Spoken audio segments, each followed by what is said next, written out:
इस लेक्चर में हम बात करेंगे ड्रग एंड कॉस्मेटिक एक्ट 1940 के बारे में। ठीक है, तो आप पहले से जानते होंगे कि इंडियन गवर्नमेंट ने 1930 में एक ड्रग इंक्वायरी कमेटी बनाई जिसके चेयरमैनशिप थे कर्नल आर एन चोपड़ा।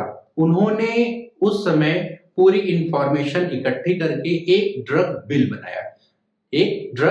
बनाया जिसको बाद में ड्रग एंड कॉस्मेटिक एक्ट 1940 कर दिया गया। वो कब किया गया था? 1 अप्रैल 1940 को इंडियन गवर्नमेंट ने उसको अपने ऑफिशियल गजट में नोटिफाई कर दिया था। और ये ड्रग बिल के साथ साथ उन्होंने एक फार्मेसी बिल भी बनाया था जिससे वहां पे फार्मेसी एक्ट 1948 आया था। ठीक है, तो इसके बारे में हम देखते हैं ड्रग एंड कॉस्मेटिक एक्ट क्या होता है। तो सबसे पहले हम इसका जानेंगे ऑब्जेक्टिव। ठीक है, कि इसका मेन ऑब्जेक्टिव क्या है, मेन काम क्या है इसका। तो पहला क्या है? सेटअप, मतलब कि बनाता है क्या? Advisory analytical licensing authority. जो आपकी एडवाइजरी अथॉरिटी होती है जिसमें मेंबर्स रहते हैं, वो एडवाइस करते हैं कि कौन सा चीज किया जाए, कौन सा चीज नहीं किया जाए, क्या कंट्री के लिए क्या अच्छा रहेगा, क्या खराब रहेगा। तो वो होते हैं एडवाइजरी बोर्ड। दूसरा होता है एनालिटिकल, जो क्या करते हैं? एनालिसिस कराते हैं। जो भी ड्रग होती है या जो सैंपल होता है उसका एनालिसिस, इसमें क्या होती है? आपकी लेबोरेटरी होती है। तो इसमें मेंबर जो रहते हैं वो उसको भी सेटअप करता है। थर्ड आपका लाइसेंसिंग, जो हम ड्रग का मैन्युफैक्चरिंग, सेलिंग, इंपोर्ट, एक्सपोर्ट जो करते हैं तो उसके लिए हमें लाइसेंस की जरूरत होगी। तो उस लाइसेंस को भी यहीं से हमें लेना होता है। तो ये एक लाइसेंसिंग कमेटी बनाती है, मेंबर्स बनाती है, जिसके द्वारा लाइसेंस प्रोवाइड कराती है। ठीक है, तो पहला क्या हो गया? एडवाइजरी, जो एडवाइस करते हैं। एनालिटिकल, जो एनालिसिस करते हैं सैंपल का, ड्रग का। और तीसरा आपका जाएगा लाइसेंसिंग, जो लाइसेंसिंग देते हैं। ठीक है, नेक्स्ट आपका कंट्रोल। क्या क्या चीजें कंट्रोल करता है, मतलब कि किसको अच्छे से बनाए रखता है? जो है इसमें आपकी मैन्युफैक्चरिंग, सेलिंग, इंपोर्ट, एक्सपोर्ट, वो चाहे आपका ड्रग हो या फिर कोई कॉस्मेटिक हो। ठीक है, दोनों चीज में आता है। ड्रग जो हम एज ए मेडिसिन यूज करते हैं, चाहे वो एनिमल के लिए चाहे वो ह्यूमन के लिए। कॉस्मेटिक जिसको हम सुंदरता सही करने के लिए करते हैं, जिसका अपीयरेंस चेंज कर देता है। ठीक है, तो कॉस्मेटिक चीज रहेगा। तो इन दोनों का हम मैन्युफैक्चरिंग, सेलिंग, इंपोर्ट, एक्सपोर्ट, वो चाहे आपका एलोपैथी हो, चाहे आयुर्वेदिक हो, चाहे होम्योपैथी हो, चाहे यूनानी हो, सबके रिलेटेड जो मैन्युफैक्चरिंग, सेलिंग, इंपोर्ट, एक्सपोर्ट होगा, सारे का रूल्स रेगुलेशन यही एक्ट बनाता है कि उसका मैन्युफैक्चरिंग कैसे होगा, कहाँ पे होगा, कौन से लाइसेंस से होगा, सेलिंग कैसे होगा, या रिटेल का, होलसेल का क्या क्या रहेगा उसमें, इंपोर्ट कैसे होगा, एक्सपोर्ट कैसे होगा, सारा चीज का रूल्स रेगुलेशन ये एक्ट बनाता है। तीसरा है आपका स्टॉक। क्या क्या चीजें स्टॉक कराता है? सेम यही चीज है, ड्रग एंड कॉस्मेटिक, इसका आगे ऐड कर लीजिएगा। ठीक है, सब स्टैंडर्ड, स्पूरियस, मिस ब्रांडेड और एडल्टरेटेड। सब स्टैंडर्ड का मतलब होता है लो क्वालिटी ड्रग। ठीक है, जो ड्रग बन रही है या जो कॉस्मेटिक बन रही है वो लो क्वालिटी की बन रही है, स्टैंडर्ड क्वालिटी की नहीं बन रही है। सब जो लो क्वालिटी होती है उसी को हम कहते हैं सब स्टैंडर्ड। ठीक है, तो ऐसी जो दवाएं बनती है उस पे ये रोक लगाता है, प्रतिबंध लगाता है। दूसरा आपका spurious drug, drug name belongs to another drug. जो दूसरी दवा चल रही है मार्केट में, बन रही है, उसी के नाम से दूसरी दवा बन जाए, उसी के नाम से कोई दूसरा मैन्युफैक्चर कर रहे, तो ड्रग को हम क्या कहेंगे? Spurious drug. तो उसको भी ये रोकता है, कॉपी ना होने पर। तीसरा आपका miss branded drug. Miss branded में देखिए क्या होता है? सो कलर, उस मेडिसिन पे ज्यादा कलर बहुत ज्यादा हो, कोटेड, बहुत ज्यादा उसको कोट किया गया हो, पाउडर्ड, मतलब कि जैसे टैबलेट है उसमें पाउडर फॉर्म अगर निकाल रहे हैं आप तो उससे पाउडर जैसा लग रहा है, या पॉलिश, उस पर बहुत ज्यादा पॉलिश किया गया हो। तो जो ऐसी दवाएं बनती हैं उसको हम बोलते हैं मिस ब्रांडेड ड्रग। या फिर उस पर ये हो कि ग्रेटर थेरेपेटिक वैल्यू, मतलब उस पर लिखा हो कि ये बहुत ज्यादा हमको फायदा करेगी, बहुत ज्यादा ये असर करेगी। तो जो चीजें इस तरीके की जिस ड्रग में होती हैं उसको हम बोलते हैं मिस ब्रांडेड ड्रग या मिस ब्रांडेड कॉस्मेटिक। नेक्स्ट आपका एडल्टरेटेड। एडल्टरेटेड मींस क्या होता है? डीकंपोज्ड सब्सटेंस, मतलब कि जो ड्रग है उसमें कुछ टूटा फूटा हो, कुछ आधा गायब हो गया हो, या उसमें मॉइस्चर आ गया हो, मतलब खराब दवा हो। ठीक है, या फिर उसको जो प्रिपेयर या पैक, जो प्रिपेयर बनाया गया हो या पैक किया गया हो, वहां की जो हाइजीनिक कंडीशन है वो नहीं हो, साफ सुथरी जगह पे उसको बनाया नहीं गया, उसको बोलते हैं इन सैनिटरी कंडीशन, मतलब सही अच्छे वहां का जो एनवायरनमेंट है अच्छी जगह उसको बनाया नहीं गया हो, तो उसको हम बोलेंगे एडल्टरेटेड ड्रग। तो इन सभी जो 4 ड्रग्स हैं, 4 टाइप की जो है, इन पे स्टॉप करता है, इन सभी को बनाने की ये परमिशन नहीं देता है। ठीक है, तो ये इंपॉर्टेंट पॉइंट्स है, ये एग्जाम में पूछे जाते हैं, छोटे छोटे क्वेश्चंस है, तो इनको आप पढ़ लीजिएगा। ठीक, तो ये हो गए मेन इसके ऑब्जेक्टिव। सेटअप बनाता है, कंट्रोल इन सबको, ये मैन्युफैक्चरिंग, सेलिंग, इंपोर्ट, एक्सपोर्ट को कंट्रोल करता है, और सब स्टैंडर्ड स्पूरियस मिसब्रांड एडल्टरेटेड ड्रग को ये स्टॉप कराता है। तो इसका ये मेन ऑब्जेक्टिव है। अब आपको इस चैप्टर में, इस एक्ट में क्या क्या पढ़ना है? ठीक है, सबसे पहले पढ़ना है बोर्ड, जो आपने देखा कि सेटअप, एडवाइजरी, एनालिटिकल, लाइसेंसिंग, तो इन सब का एक बोर्ड होता है, इसमें मेंबर्स होते हैं, तो उसमें आपको ये पढ़ना है कि कितने कितने मेंबर्स हैं और उनका क्या क्या रोल है। ठीक है, तो ये एक चैप्टर इसमें हो जाएगा। दूसरा चैप्टर आएगा आपका ड्रग एंड कॉस्मेटिक। ठीक है, ड्रग एंड कॉस्मेटिक से, जिसमें रहेगा मैन्युफैक्चरिंग, सेलिंग, इंपोर्ट और लेबलिंग। ठीक है, ड्रग की मैन्युफैक्चरिंग कैसे की जाती है, उसका सेलिंग कैसे करना है, इंपोर्ट कैसे करना है, और ड्रग पे लेबलिंग कैसे करनी है। ठीक है, और इसके अंदर पॉइंट्स रहेंगे आपके प्रोहिबिटेड का मतलब कि कौन सी ऐसी दवा है जिनका मैन्युफैक्चरिंग नहीं करना है, सेलिंग नहीं करना है, इंपोर्ट और लेबलिंग नहीं करना है। रूल्स एंड रेगुलेशन, क्या क्या इसमें, इन चारों पॉइंट्स में कौन कौन से रूल्स रेगुलेशन वर्क करते हैं, कैसे मैन्युफैक्चरिंग की जाती है, या कौन से लाइसेंस पे सेलिंग की जाएगी, इंपोर्ट कैसे किया जाएगा, लेबलिंग कैसे की जाएगी, तो उसके पूरे रूल्स रेगुलेशन रहेंगे। थर्ड आ जाएगा आपका ऑफेंसेस एंड पेनल्टीज, मींस अगर इसके रूल्स रेगुलेशन को तोड़ा जा रहा है, कोई भी मैन्युफैक्चरिंग के, सेलिंग के, इंपोर्ट के, लेबलिंग के रूल्स को तोड़ा जा रहा है, तो उसमें कौन से ऑफेंसेस आएंगे और क्या उस पे पेनल्टीज लगेंगी। ठीक है, तो ये मेन 3 चीज, हर एक पॉइंट का 3-3 चीज आपको पढ़ना है। और लास्ट आपका आएगा शेड्यूल A to Z, जिसमें शेड्यूल, सारे शेड्यूल्स होते हैं, A B C C1 D E F ऐसे करके सारा आपका A to Z लिख दिया गया है, तो उससे पूरा है उसमें, जिसमें कुछ ऐसे शेड्यूल्स है जिनके बारे में आपको डिटेल में पढ़ना है। ठीक है, तो इसमें हम नेक्स्ट में शुरू करते हैं इनके बोर्ड के बारे में। ठीक है, बोर्ड में देखिए, इसमें 3 टाइप के मेंबर्स रहते हैं, एडवाइजरी बोर्ड, एनालिटिकल बोर्ड और एग्जीक्यूटिव कमेटी। ठीक है, एडवाइजरी, एनालिटिकल और एग्जीक्यूटिव। एडवाइजरी में देखिए 2 टाइप के आएंगे आपके, DTAB, DCC।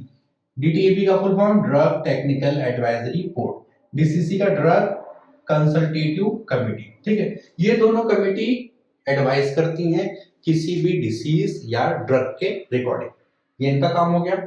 एनालिटिकल में आएगा आपका CDL, सेंट्रल ड्रग लेबोरेटरी। ठीक है, जो आपके मेन सेंटर पे रहे।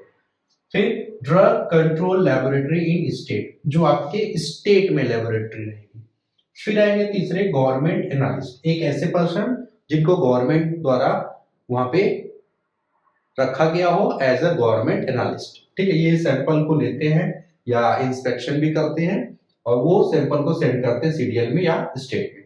तो ये हो गया आपका एनालिटिकल कमेटी, जिसमें 3 है, CDL और ड्रग कंट्रोल लेबोरेटरी स्टेट और गवर्नमेंट एनालिस्ट। ठीक, फिर तीसरा आपका एग्जीक्यूटिव कमेटी, इसमें आती है लाइसेंसिंग अथॉरिटी, जो लाइसेंस प्रोवाइड कराती है। नेक्स्ट इसके बाद आता है कंट्रोलिंग या कस्टम कलेक्टर्स, जो ऐसी बॉडी रहती है जो भी लाइसेंस दिया गया है या जो वर्किंग हो रही है उसको कंट्रोल करता है, उसको इंस्पेक्ट करता रहेगा कि सही काम हो रहा है कि नहीं। और इसी में आएंगे आपके कस्टम कलेक्टर्स, जो जैसे वैन जाती है उसको चेक करते रहेंगे कि जो सामान एक्सपोर्ट हो रहा है या इंपोर्ट हो रहा है वो सही से हो तो नहीं हो रहा है कि नहीं हो रहा है, कहीं वहां पे जो इनवॉइस मिला है, जो रसीद है, उस पर कम सामान लिखा है और वहां पे सामान ज्यादा जा रहा हो, या इलीगल चीजें सप्लाई हो रही हो, तो ये काम करते हैं वो। नेक्स्ट है आपका ड्रग इंस्पेक्टर, फिर उसी में ड्रग इंस्पेक्टर भी रहते हैं, जो वो भी इंस्पेक्शन का काम करते हैं वहां पे इन सभी के साथ मिलकर। ठीक है, तो एग्जीक्यूटिव में आपके लाइसेंसिंग अथॉरिटी आ गया, कंट्रोलिंग अथॉरिटी और ड्रग इंस्पेक्टर। तो इन तीनों मेंबर्स जो हैं आपके, इन तीनों के बारे में आपको डिटेल में पढ़ना है। एडवाइजरी में देखिए, जैसे आपने देखा कि इसमें एक DTAB और एक DCC, 2 टाइप के मेंबर्स रहते हैं, ड्रग टेक्निकल एडवाइजरी बोर्ड और ड्रग कंसल्टेटिव कमेटी। तो दो टाइप के मेंबर्स कमिटीज है इसमें। अब उस कमिटी में कितने मेंबर्स हैं वो देख लीजिए। जो आपकी ड्रग टेक्निकल एडवाइजरी बोर्ड है, इसमें 3 टाइप के मेंबर होते हैं, इलेक्टेड मेंबर, नॉमिनेटेड मेंबर और ex officio member. Elected member जो इलेक्शन के द्वारा किए जाते हैं, नॉमिनेटेड मेंबर जिनको नॉमिनेट किया जाता है, और एक्स ऑफिशियो मेंबर मींस जो यहाँ भी काम करेंगे और वो दूसरी जगह के काम करते रहेंगे। जैसे कि मान लीजिए एक आपके सेंट्रल ड्रग लेबोरेटरी के वहां पे जो डायरेक्टर हैं वो यहाँ के भी एक्स ऑफिशियो मेंबर रहेंगे। मतलब कि जब मीटिंग होगी या कुछ काम होगा तब वो वहां से उठ के यहाँ पे आएंगे, मीटिंग सारा चीज एडवाइस करके फिर वो जाके अपना जहाँ काम करते हैं वहां चले जाएंगे। तो ऐसे मेंबर्स हम कहते हैं एक्स ऑफिशियो मेंबर्स। ठीक है, तो इसमें देखिए इलेक्टेड मेंबर में कौन कौन होते हैं। एक मेंबर आपका पीसीआई से होगा, फार्मेसी काउंसिल ऑफ इंडिया से एक मेंबर। दूसरा एक मेंबर एमसीआई से होगा, मेडिकल काउंसिल ऑफ इंडिया से। एक मेंबर होगा आपका Indian council of medical research, वहां से एक मेंबर होगा। और एक मेंबर आपके इंडियन मेडिकल एसोसिएशन से हो जाएगा, और एक मेंबर आपका इंडियन फार्मास्यूटिकल एसोसिएशन से हो जाएगा। मतलब कि इलेक्टेड में आपके 1 2 3 4 5 मेंबर रहेंगे, पीसीआई से, एमसीआई, आईसीएमआर, आईएमए और आईपीए। ठीक है, PCI means pharmacy council of India, medical council of India, Indian council of medical research, Indian medical association, Indian pharmaceutical association. तो 5 मेंबर इसके इलेक्टेड हो जाएंगे जिनमें इलेक्शन किया जाएगा। इलेक्शन से जो मेंबर वहां पे ज्यादा वोटिंग रहेगी वो मेंबर्स यहाँ के मेंबर्स हो जाएंगे इलेक्टेड मेंबर। ठीक, अब दूसरा देखिए नॉमिनेटेड में देखिए जिसमें 2 मेंबर्स रहेंगे जो उनको सेंट्रल गवर्नमेंट अपने आप नॉमिनेट करेगा। ठीक है, उनको सेंट्रल गवर्नमेंट 2 मेंबर्स को सेंट्रल गवर्नमेंट स्थापित करेगा, और एक मेंबर जो फार्मास्यूटिकल इंडस्ट्री का रहेगा उसको भी सेंट्रल गवर्नमेंट वहां पे स्थापित करेगा। और एक मेंबर होंगे यहाँ पे, ये आपके 2 मेंबर्स होंगे जो एज अ गवर्नमेंट एनालिस्ट काम करते रहेंगे और यहाँ के भी नॉमिनेटेड मेंबर रहेंगे। ठीक है, तो हो गए नॉमिनेटेड मेंबर में कौन कौन, 2 ऐसे मेंबर जो जिनको सेंट्रल गवर्नमेंट रखी हो, और एक मेंबर जो फार्मास्यूटिकल इंडस्ट्री के हो उनको सेंट्रल गवर्नमेंट वहां पे नॉमिनेट किया हो, और 2 मेंबर आपके गवर्नमेंट एनालिस्ट के हो जाएंगे जो गवर्नमेंट एनालिस्ट की तरह काम करते रहेंगे, और यहाँ पे 2 वो अपॉइंट रहेंगे। ठीक है, एक्स ऑफिशियो में देखिए एक मेंबर जो आपकी ये रहेंगे चेयरमैन, यहाँ के जो चेयरपर्सन रहते हैं, चेयरपर्सन वो कौन होंगे, drug general of health service, जो हेल्थ सर्विस के ड्रग जनरल सबसे बड़े जो होते हैं वो हेल्थ सर्विस के, वो यहाँ के चेयरमैन होंगे। दूसरे मेंबर होंगे आपके ड्रग कंट्रोलर इंडिया, जो इंडिया के ड्रग कंट्रोलर हैं वो यहाँ के हो जाएंगे। और देखिए डायरेक्टर कहाँ के, सेंट्रल ड्रग लेबोरेटरी जो आपकी कलकत्ता में है, सेंट्रल रिसर्च इंस्टीट्यूट जो आपकी कसौली में है, इंडियन वेटनरी रिसर्च इंस्टीट्यूट जो आपका इजाद नगर में है, सेंट्रल ड्रग रिसर्च जो आपका लखनऊ में। इन चारों जगह के डायरेक्टर यहाँ के एक्स ऑफिशियो मेंबर रहेंगे, और 2 मेंबर ऐसे जो PCI pharmacy council of India और मेडिकल काउंसिल ऑफ इंडिया के जो प्रेसिडेंट रहेंगे वो यहाँ के मेंबर हो जाएंगे। ठीक है, तो इसमें भी देखिए 1 2 3 4 5 6 7 8 आपके एक्स ऑफिशियो में 8 मेंबर हो गए, और नॉमिनेटेड में 2 1 3 और 2 5। ठीक है, 5 मेंबर इसके हो गए, और ये आपके 5 मेंबर मतलब इलेक्टेड में 5, नॉमिनेटेड में 5 और एक्स ऑफिशियो में 8 मेंबर। तो इस टाइप के इसके मेंबर्स हो गए। अब इन मेंबर का काम क्या है, पहला काम है कि एडवाइस करना, जो भी टेक्निकल मैटर है, कोई भी ड्रग रिलेटेड जो टेक्निकल मैटर है उसके लिए इनकी मीटिंग्स होती है। उन मीटिंग्स में इनका एडवाइस आता है कि क्या करना चाहिए क्या नहीं करना चाहिए। और दूसरा काम असाइन बाय दिस एक्ट, ये ड्रग एंड कॉस्मेटिक एक्ट के द्वारा कोई भी ऐसा काम जो असाइन किया गया वो काम ये सब मिल के एक साथ करेंगे। ठीक है, इसमें देखिए आपकी ये कलकत्ता की जो स्पेलिंग अब कोलकाता हो गई है, आप चाहें तो इसको लिख सकते हैं। ठीक है, और दूसरी चीज इसमें आपको डायरेक्ट इसी तरह लिखना है, इसमें किसी का क्वालिफिकेशन नहीं लिखना है, क्या क्वालिफिकेशन होता है, ये पहले से ही मेंबर्स रहते हैं, केवल उनको एडवाइस करने के लिए चुना जाता है। ठीक है, बाकी इसके आगे के जो है उसमें आपको सारे मेंबर्स का क्वालिफिकेशन भी देखना होगा। ठीक, तो आपका ये हो गया आपका डीटीएबी। और डीसीसी ड्रग कंसल्टेटिव कमेटी में क्या होता है कि इसमें देखिए 2 मेंबर्स रहते हैं जो सेंट्रल गवर्नमेंट रखता है, और एक मेंबर्स आपका हर एक स्टेट से रहता है जो हर एक स्टेट को रिप्रेजेंट करता है। 2 मेंबर्स हो गए आपके सेंट्रल गवर्नमेंट से, और एक मेंबर हो गए जो स्टेट गवर्नमेंट्स के। ठीक है, इनका काम क्या होता है कि शैल व्हेन रिक्वायर्ड, ठीक है, जब भी इनकी आवश्यकता होती है तब इनको बुला लिया जाता है किसी भी काम के लिए।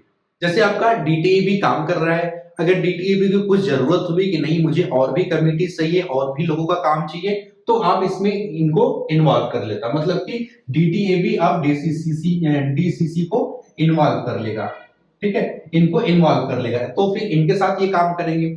और एक काम हो जाएगा इनका कि ये इनका जो भी इनका प्रोसीजर है, जो इस एक्ट ने इनको काम दिया है उसको ये काम करते रहेंगे, ठीक। एक काम वो हो गया और एक काम ये वाला हो गया, जो डीटीएबी इनको काम सौंपेगा वो वाला काम हो गया। और जब भी इनकी जरूरत होगी तो ये बाहर आएंगे, मतलब कि अपना काम वो फिर खुल के करने लगेंगे, क्योंकि इनका ऑफिशियल काम वैसे ही चलता रहेगा, ठीक है। नेक्स्ट देखिए एनालिटिकल कमेटी। एनालिटिकल में आपने क्या क्या देखा था कि उसमें सीडीएल रहेंगे, सेंट्रल ड्रग लेबोरेटरी, और एक लेबोरेटरी रहेगी जो स्टेट में रहेगी, और इसमें गवर्नमेंट एनालिस्ट रहेंगे। तो तीन टाइप के एनालिस्ट रहेंगे एनालिटिकल में, तीन टाइप के रहेंगे, सीडीएल सेंट्रल ड्रग लेबोरेटरी, और जो आपकी स्टेट में लेबोरेटरी रहेगी, और तीसरा हो जाएगा आपका जो है गवर्नमेंट एनालिस्ट, ठीक है। तो तीन टाइप के हो गए। अब इसमें देखिए पहला सेंट्रल ड्रग लेबोरेटरी, इसमें क्या होता है कि जो आपकी मेन एक सेंटर में लेबोरेटरी बनती है, ठीक है, जो मेन एक सेंट्रल लेबोरेटरी बनती है, तो जो इसके डायरेक्टर रहते हैं वो सेंट्रल गवर्नमेंट द्वारा वहां पे नियुक्त किए जाते हैं। जो आपकी सेंट्रल ड्रग लेबोरेटरी है कौन कौन सी है, कहाँ कहाँ पे है, एक आपकी कोलकाता में है, मुंबई में है, चेन्नई में है, गुवाहाटी में, चंडीगढ़, कसौली और हैदराबाद में, इतनी जगहों पे आपकी सेंट्रल लेबोरेटरी है।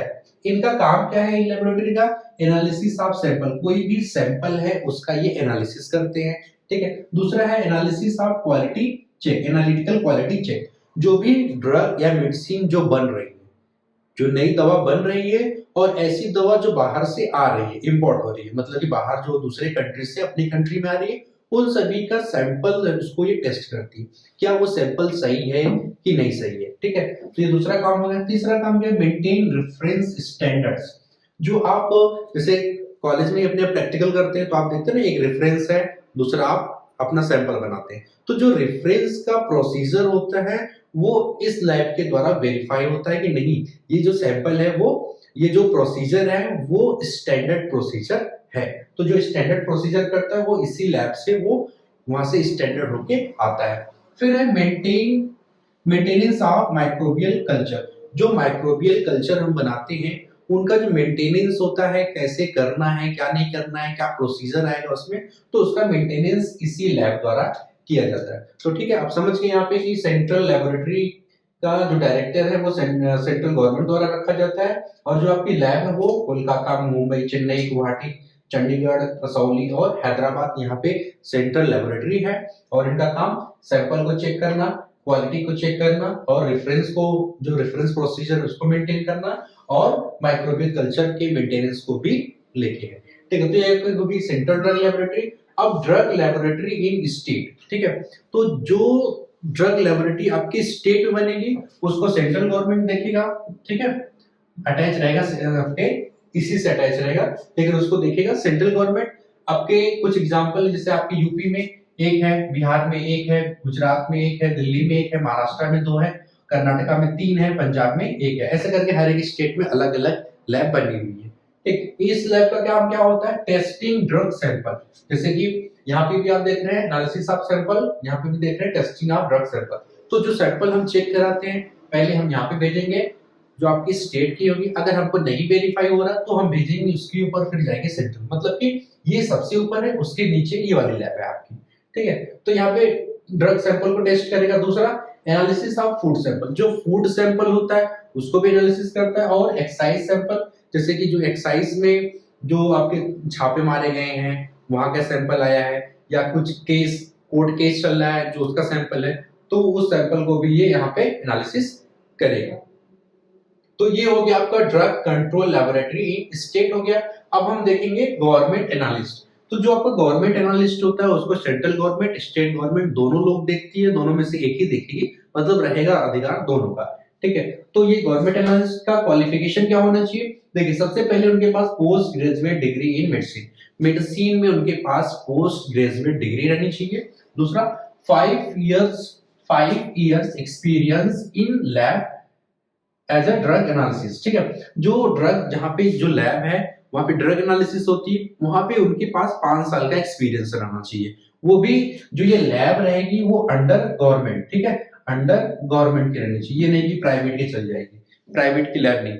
वो जो आपकी लैब होगी वो गवर्नमेंट की होगी, या तो गवर्नमेंट अप्रूव लैब होगी, प्राइवेट लैब की नहीं चलेगी। फिर क्या होगा, analysis of drug and pharmaceutical, जैसे ये सब लैब देख रहे हैं, इन सब लैब में वो काम किए हो एज द 3 इयर्स एक्सपीरियंस, उनके पास 3 साल का एक्सपीरियंस हो, वो भी आपका ये गवर्नमेंट सर्टिफाई होना चाहिए। जैसे ये लैब है ऐसे ही लैब वो भी गवर्नमेंट सर्टिफाई होना चाहिए, मतलब कि उनके पास डिग्री होनी चाहिए और लैब का एक्सपीरियंस होना चाहिए, लेकिन वो लैब गवर्नमेंट अप्रूव होनी चाहिए या गवर्नमेंट से ऑथराइज होनी चाहिए, ठीक है। नेक्स्ट इनके ड्यूटीज क्या है गवर्नमेंट एनालिसिस की, testing sample send by inspector, जो इंस्पेक्टर सैंपल को सेंड करते हैं उसको ये टेस्ट करते हैं, ठीक है। दूसरा, time to time forward report to government, जो इनके पास सैंपल का रिपोर्ट आता है वो टाइम टू टाइम उसको सेंड करता है गवर्नमेंट के पास, जिससे गवर्नमेंट उसको पब्लिश कर सके या कुछ उसमें चेंजेस करना हो तो वो कर सके, ठीक है। तो ये मेन चीज हो गया आपका analytical, central drug laboratory in state और गवर्नमेंट एनालिस्ट। नेक्स्ट है आपका एग्जीक्यूटिव कमेटी, जिसमें आपका लाइसेंसिंग अथॉरिटी, कंट्रोलिंग अथॉरिटी या कस्टम कलेक्टर्स, और तीसरा है ड्रग इंस्पेक्टर। तो इससे पहले देखिए लाइसेंसिंग अथॉरिटी, लाइसेंसिंग अथॉरिटी का मतलब होता है कि जो लाइसेंस प्रोवाइड कराती है। तो उसमें जो मेंबर्स काम करेंगे उनका क्वालिफिकेशन क्या होना चाहिए, ग्रेजुएट इन फार्मेसी, फार्मेसी में वो ग्रेजुएट होने चाहिए, उनका सब्जेक्ट चाहे जो हो, और वो जो डिग्री होगी उनकी वो यूनिवर्सिटी ग्रांट कमीशन से अप्रूव होनी चाहिए, वो यूनिवर्सिटी वहां से इनके पास डिग्री हो, मतलब कि जो उनका यूनिवर्सिटी है कॉलेज है वो अप्रूव्ड होना चाहिए, ठीक है। और उसके साथ साथ उनको 5 साल का उनके पास एक्सपीरियंस रहना चाहिए, चाहे वो ड्रग की मैन्युफैक्चरिंग हो चाहे टेस्टिंग, ड्रग की मैन्युफैक्चरिंग या टेस्टिंग हो, वहां पे वहां से उनको 5 साल का एक्सपीरियंस होना चाहिए और उनके पास डिग्री होनी चाहिए। और लाइसेंसिंग अथॉरिटी का ड्यूटी क्या होता है, पहला इनका ड्यूटी है एस्टेब्लिशमेंट ऑफ ड्रग लाइसेंस, जो ड्रग लाइसेंस है उसको ये एस्टेब्लिश करते हैं, जहां पे भी इनको ड्रग लाइसेंस देना होता है वहां पे जाते हैं, चेकिंग करते हैं, चेकिंग करके अगर जो भी क्राइटेरिया है उस क्राइटेरिया पे इनका वहां पे फॉलो होता है तो वहां पे ये लाइसेंस को अप्रूव करते हैं, उनको लाइसेंस प्रोवाइड करा देते हैं। दूसरा, इन्वेस्टिगेट एनी कंप्लेंट, कोई भी कंप्लेंट है उसको भी ये इन्वेस्टिगेट करते हैं। Maintain all records of inspection, जो भी इंस्पेक्शन हो रहा है जहां जहां पे जाके ये इंस्पेक्शन कर रहे हैं, जैसे इंस्पेक्शन पहली बार होगा जहां पे ये नया देने जा रहे हैं, और जहां पे चल रहे हैं वहां पे भी जाके इंस्पेक्ट करेंगे कि वहां सही काम हो रहा है कि नहीं हो रहा है। तो लास्ट है आपका इंक्वायरी एंड इंस्पेक्शन, वो जगह जगह पे इंक्वायरी भी करते रहेंगे और इंस्पेक्शन भी करते रहेंगे, मतलब कि लाइसेंसिंग अथॉरिटी का जहाँ पे लाइसेंस गया है उसको लाइसेंस को चेक करेंगे और वहां का इंस्पेक्शन करेंगे, जो इंस्पेक्शन का रिकॉर्ड्स है उसको भी ये मेंटेन करेंगे। तो ये हो गया आपका लाइसेंसिंग अथॉरिटी। नेक्स्ट आपका कंट्रोलिंग अथॉरिटी या कस्टम कलेक्टर्स, तो जो इनका क्वालिफिकेशन है वो सेम इसी की तरह है, सेम क्वालिफिकेशन यही है, और जो इनका वर्क है सेम इसी तरह से कुछ मिला जुला है, ठीक है। इनका वर्क और जो ड्रग इंस्पेक्टर का वर्क है उनसे इनका मिला जुला। कंट्रोलिंग अथॉरिटी का मतलब होता है कंट्रोल करना, जो रेगुलेशन चल रहा है उसको देख रेख करना कि सही चल रहा है कि नहीं चल रहा है। अगर नहीं सही चल रहा है तो लाइसेंसिंग अथॉरिटी को इन्फॉर्म करेंगे,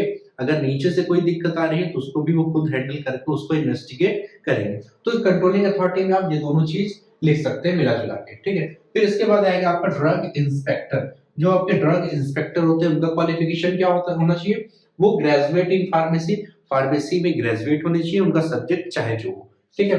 फिर एक्सपीरियंस क्या होना चाहिए उनके पास, शेड्यूल सी ड्रग, ठीक है। पहले शेड्यूल सी ड्रग क्या होती है कि ऐसी ड्रग जो ह्यूमन बॉडी के लिए यूज की जाती है, जो बायोलॉजिकल जिसका एक्शन होता है, मतलब कि जो दवा हम खाते हैं नॉर्मली वो सब शेड्यूल सी की दवा होती है, शेड्यूल सी की दवा होती है, ठीक है।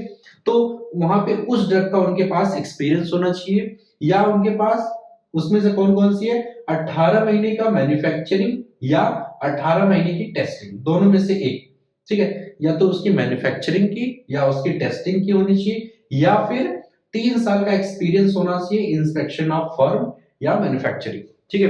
एक क्वालिफिकेशन हो गया जिनके पास डिग्री रहनी चाहिए, दूसरा क्या है उनमें उनके पास एक्सपीरियंस रहना चाहिए, 18 महीने का मैन्युफैक्चरिंग में, या 18 महीने का टेस्टिंग में, या 3 साल का इंस्पेक्शन एक्सपीरियंस रहना चाहिए। जो फार्म या मैन्युफैक्चरिंग जहां भी हो रही है वहां की वो इंस्पेक्शन की हो। ठीक है, ये तीनों में से कोई एक, दो, तीनों में से कोई एक एक्सपीरियंस उनके पास होना चाहिए, तब वो एज अ ड्रग इंस्पेक्टर वहां पे अप्लाई हो सकते हैं।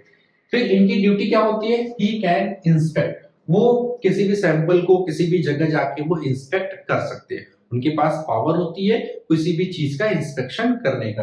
दूसरा, टेक सैंपल ऑफ ड्रग और कॉस्मेटिक, वो किसी भी सैंपल, किसी भी ड्रग या कॉस्मेटिक का सैंपल ले सकते हैं। जैसे किसी भी स्टोर पे गए या किसी जगह पे चले गए, किसी हॉस्पिटल में चले गए, तो वहां से वो सैंपल, ड्रग का सैंपल ले सकते हैं, कॉस्मेटिक का सैंपल ले सकते हैं। आप वहां पे उनको रोकेंगे नहीं कि आप ये सैंपल नहीं लेंगे।